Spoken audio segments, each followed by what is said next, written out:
Whether you're a leader for a big company or a small company, setting aside time for annual planning is a really key step to set you and your team up for success in the coming year. In this week's episode of The Happy Leader, I'll share with you the 5-step recipe to follow when you do go into those annual planning meetings, what most big companies miss as they go into annual planning, and what you should be thinking about so that you make the most of that time together.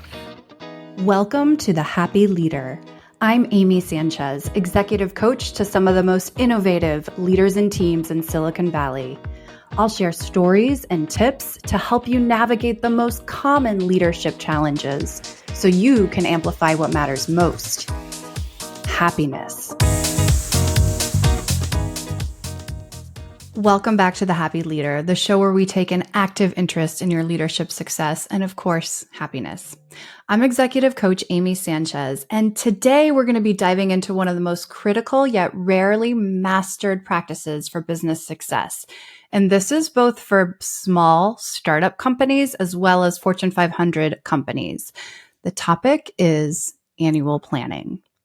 Now, most big companies have a process in place for annual planning, but many leave out a critical piece that could strengthen their process.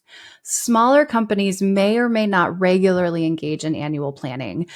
I work with a number of small companies, and there's a gamut in terms of how many people do annual planning and how many don't, but there is a clear difference in success and revenue gain with those companies who are small who do annual planning. Regardless of whether you're running a startup or leading a global corporation, I'm going to give you actionable insights that you can apply right off the bat. I'm going to share an overview of why annual planning is important, share some statistics with you, and I'm also going to share with you a story from the Silicon Valley archives about a growing company that I worked with who implemented annual planning in the measurable change that they saw in revenue and efficiency as a result. So let's get started. First things first, why should you care about annual planning? I'm going to be really honest. When I was working in the corporate world, whenever the time came around Q4 for us to do annual planning, it felt like a real drag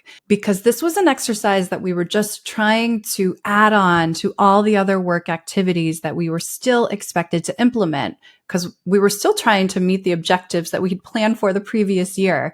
So it just felt like a burden. But now, after working with several companies as an executive coach and seeing the difference between companies who do include annual planning and companies who don't, I truly understand the game-changing nature of this important exercise. So if it feels like an extra burden for you to do annual planning, I just want to acknowledge and validate. I totally get it. I was there too. And it can feel that way because the other things don't slow down. But if you do annual planning the right way, and I'm going to walk you through exactly how to do that in this episode, then all of that extra time and effort and energy that you're putting into annual planning will really help lighten your load in the next year. Consider annual planning the North Star of your organization. It's the process where you set goals, decide where to place your big bets, allocate resources, and map out a strategic direction for the year ahead. A well-executed annual plan creates clarity for teams. It aligns stakeholders across different departments, and it focuses the finite amount of people, resources, and time all on the same priorities. Think about it. In the absence of a roadmap or a North Star, how do you know where you're going? Annual planning clarifies direction, and without it, you risk drifting off course, missing opportunities, or mismanaging resources. I've also seen this in my own business when I don't take the time out to plan. Even when I'm really busy, now I know I need to set aside time to plan. Otherwise, I'm a little scattered when I enter my new year. I'm going to share with you a story about a growing company, fairly large, multi-million-dollar company who didn't have annual planning when I first started working with them, and the difference I've seen in 2 years since implementing annual planning. This is a distribution company, and I partnered with the president over the last 2 years to really help the company become more efficient, growth-oriented, and well-skilled at all levels. 2 years ago, this company introduced annual planning for the first time. Prior to this, the president often had to get into the weeds to ensure different departments were collaborating and communicating and doing complementary work. He was often pulled in to resolve conflict. It was also unclear where to place big bets. And while the company was growing, each department was working in a silo, and often they were focused on competing goals. They weren't all headed in the same direction. Today, they have introduced annual planning, and efficiency and initiative have increased, and revenue is growing. Frustration and finger pointing has significantly decreased. It's been replaced with excitement and trust. That annual planning set a really important foundation that enabled leaders to understand and agree about where to focus their efforts. They also had a venue to discuss their different points of view and bring their different perspectives. So at the end of the day, they may not have gotten what they first came to the conversation with, but they did walk away aligning because they were able to have a conversation and their voice was heard. So not only does annual planning set the North Star, but it also aligns your key stakeholders at the top. And so they can all row in the same direction. I want you to walk away with something really actionable from this. So I'm going to take you through 5 steps that outline the best way to conduct annual planning. Number 1, the first thing that you want to do is you want to reflect on the previous year, or if you're doing this in Q4, the year that's ending for you. Before you look ahead, it's really crucial to reflect on the past. What went well?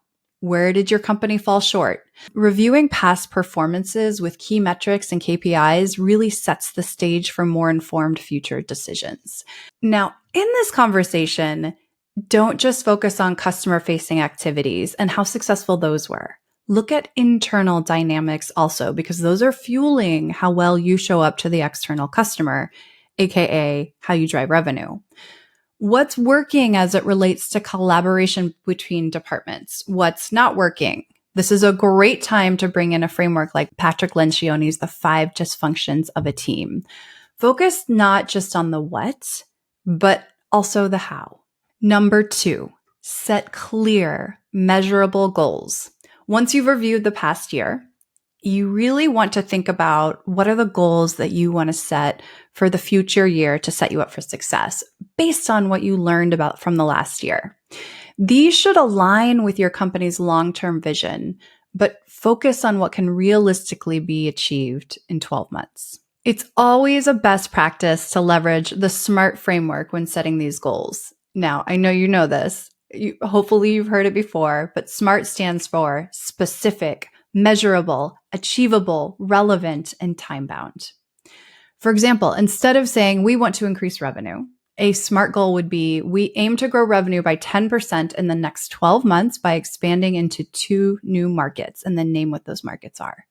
This level of clarity drives focused action, and it ensures as you start to cascade the goals throughout the organization that people can build very strong tactical plans to support that. More about the cascading in just a minute. Also, when setting future goals, data is important and it needs to be leveraged. There's no doubt about that. If you're not tracking data and bringing data to these meetings, you definitely want to implement that. But remember that data is only based on historical events. So it can't always reliably predict the future, especially in today's rapidly changing landscape. In addition to the data, discuss areas where you think the company can win based on your competitive advantage, and also the focus areas that lead to the greatest amount of excitement. That excitement will lead to greater drive and commitment from the team who's there establishing these goals. When setting goals, remember to focus on what you want to get done. This is what most companies are already doing. What a lot of companies miss is how do you want to get it done? For example, what are the behaviors that you want to drive in order to reach your goals? It could sound something like, we want to improve retention by 10% by investing in management training for managers with 2 or more direct reports. remember to think about your people and how you can support them and how you can drive the behaviors that you want to see that ladder up to your company values. Number 3, involve key stakeholders. Annual planning isn't just for the C-suite. To develop a well-rounded strategy, include input from different departments, frontline managers, finance teams, and even customer-facing employees who can provide invaluable input and insights that leadership might overlook. This can inform the planning process. Said more succinctly, when preparing for step number 1, reflection, ensure that you've collected insights and data from various levels in the organization. Now, this doesn't mean that the strategic planning meeting is 30 people deep. Too many cooks in the kitchen is a bad thing. It makes it really hard to decide on direction. However, have an exercise prior to this planning meeting where your senior leaders are collecting input from the front line and from their direct reports. And so you're bringing information from all levels of the organization when your senior leaders go into that planning session. Once the senior team finalizes their annual planning, don't let the exercise stop there. This is another mistake that I see companies make. It's important to broadly share these high-level plans throughout the organization. This is what we're talking about, cascading goals. Senior leaders should next cascade the goals that have been set to their direct reports, so their direct reports can develop more detailed plans to support the larger goals and cascade them down to their direct reports and so on. So everyone down to the frontline manager has a very clear, succinct annual plan for the year, and they know where they're focusing their efforts so that they can drive the greater organizational goals. This exercise is going to really help ensure that everyone is on the same page, as well as inform the development of individual goals. Again, make sure that these individual goals encapsulate both the business goals that you're setting as targets, as well as the behaviors that you're trying to encourage at each level. Number 4, allocate resources strategically now that you know what your big targets are. Once goals are set, it's time to align your resources. This is financial, this is human, and this is technological. All 3 of those buckets should be a part of the next step. Be realistic about the resources that each department needs to succeed. Too often, companies will set ambitious goals without properly allocating the resources to achieve them. And as we've seen, this leads to burnout or underperformance. So be realistic with your goals. There's nothing more demotivating than a goal that's unrealistic or doesn't have the resources appropriate to back it. Now, this doesn't mean that you ask people to perform at their bare basic minimum. You certainly want to help people achieve their full potential, but be very realistic about how you're going to be allocating your resources here. This is where your finance team comes in, mapping out budgets that not only reflect growth ambitions, but also buffer for unexpected challenges. This is especially important in today's unpredictable economic climate. I'm going to talk to you more about that in just a minute. Number 5, build in flexibility. With the rapidly evolving role of AI in increasing efficiency, we are in the beginnings of a changing business landscape similar to what we saw in the beginnings of the Industrial Revolution, and also similar to what we saw in the beginning of the internet becoming a key player in everything that we do around the world. What we do know is AI is here to stay, and it's going to start rapidly changing business operations at a pretty high speed. So make sure that you're allowing flexibility in your plans. Make sure that your plan allows for flexibility so you can be nimble. A rigid plan is a fragile one. To add on to this, the other thing that you'll want to do walking out of this planning meeting is ensure that you have periodic check-ins and reviews of your annual plan going into the next year so you can pivot if necessary and have the right conversations to know if the plan that you set in Q4 is the right one to lead you through the entire year. As a leader, your ability to adapt is crucial. Finally, timing is everything. So when should you have this annual planning session? Well, the best time to start your annual planning is typically in the last quarter of the year. October or November are the most common times for companies to do this. This timing gives you a head start. It allows your leadership team to reflect on the current year while there's still time to adjust if needed. It also gives departments enough time to prepare budgets, set individual KPIs, and secure resources for the year ahead. However, some companies prefer to wait until December or even January to finalize their plans due to the heavy Q4 revenue. I'm looking at you, distribution, and I'm also looking at you, anyone who sells to consumers who are trying to snatch up products in time for Christmas. Having annual planning sometime rather than not at all is best. To recap everything we've talked about, annual planning is the cornerstone of any successful business strategy. It's your chance to review the past year, set ambitious but achievable goals, allocate resources effectively, and create an exciting roadmap that can guide your team through the next 12 months. Here are a few immediate action steps that you can take to implement the recommendations in this episode right away. Number 1, if you haven't done it already, schedule your annual planning session with the key stakeholders from your leadership team. Number 2, prepare by gathering data from the current year's performance, financials, operational metrics, and employee feedback. Number 3, involve key stakeholders across your organization to ensure your goals are informed by insights from every level. Number 4, set SMART goals that are clear, measurable, and aligned with your long-term vision. And number 5, build in flexibility to adapt as conditions change throughout the year. And remember, planning is not a one and done process. Revisit your plan regularly to assess progress, adjust as needed. Oh, and by the way, don't forget to give people credit when they hit goals that you've set. Celebration is a very important part of human motivation and something that we often overlook.